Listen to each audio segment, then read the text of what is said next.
to another mentor video by TeenFit. I'm Dylan Dreiling, the founder of TeenFit, and right next to me we have Travis Bolin. And Travis, why don't you tell us a little bit about yourself? Okay, thank you. My name is Travis Bolin, and I am a school counselor at Carthage Middle School in Carthage, Missouri. I'm just right outside Joplin, Missouri, and I love school counseling. I have about 700 students and love help changing lives one kid at a time. Wonderful. So, Travis, tell us about your past a little bit, and the adversities that you had to overcome. Okay, thank you. And Dylan, listening to your story today made me think about my upbringing. And I was bullied at times as well, and I know most boys and girls are. But I was always that thin, no muscle boy, and however, I came from a great home life, so I was bullied about that too. When some of my friends maybe didn't have a good upbringing, but I remember a neighbor boy who was always picking on me and saying things that just wasn't very nice. And anyway, one day I decided to stand up to him, and I found out that I was doing the exact same thing he was doing. Yeah. Instead of reaching him and talking to him and making his life better, I bullied him.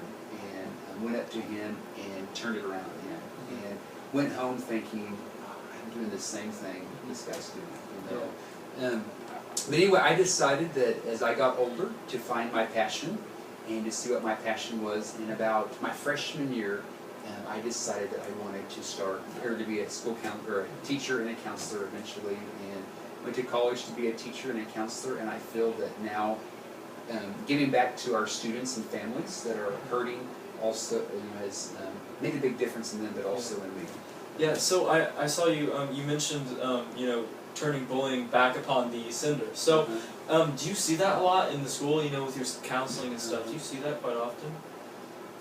I do, and I think I usually see it when, the bully has had enough, and has sought out advice from his parents and from teachers, counselors, and it's not working. And so they decide to do something else instead of being either running away or being nice, actually attacking them with words or with fists. So I do see that quite a bit.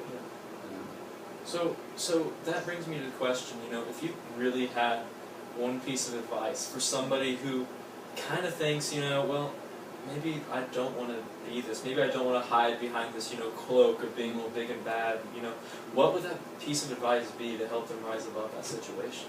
Well, actually, I know a lot of us stop because of fear, and a lot of our students and even families that I counsel, they halt in what they're doing because of fear, and afraid of someone making fun of them, or afraid of what someone's going to say, or afraid actually what's going to happen. And I think for people to push through the fear, and I was always taught that fear means false evidence appearing real.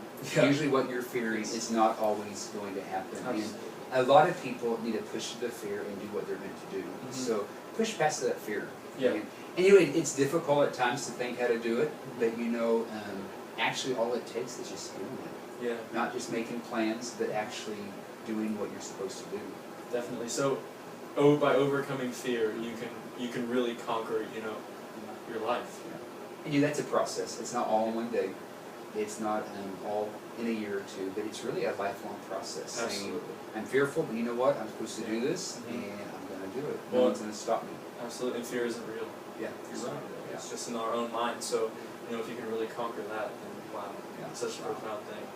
Awesome. So, wow, Travis, thank you for Hey, thank you. I appreciate you coming. Thanks.